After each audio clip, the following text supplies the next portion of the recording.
Convention on Elimination of Discrimination Against Women (CEDW), adopted in year 1979 in UN General Assembly, is often described as an international bill of rights for women.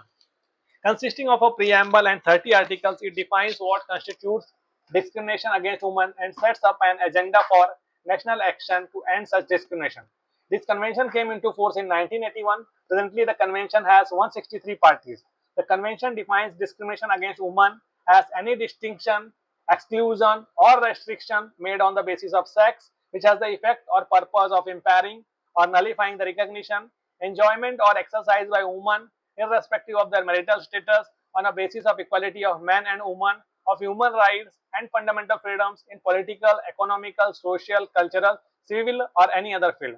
Principles to condemn discrimination against women. By accepting the convention, state parties condemn discrimination against all women in all its forms, agree to pursue by all appropriate means and without delay a policy of eliminating discrimination against women, and to this end undertake to embody the principle of the equality of men and women in their national constitution or other appropriate legislations, if not yet incorporated therein, and to ensure through law and other appropriate means the practical realization of this principle,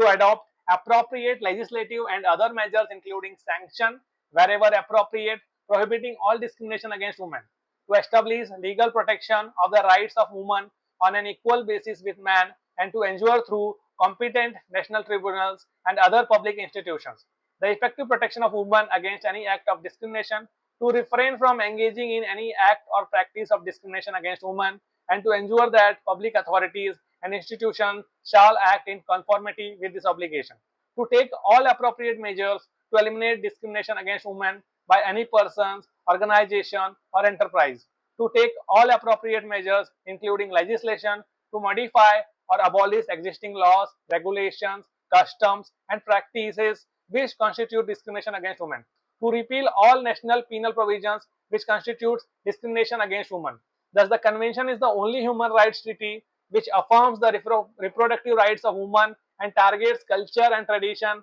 as influential forces shaping gender roles and family relations. It affirms women's right to acquire, change, or retain their nationality and the nationality of their children. State parties also agree to take appropriate measures against all forms of traffic in women and exploitation of women.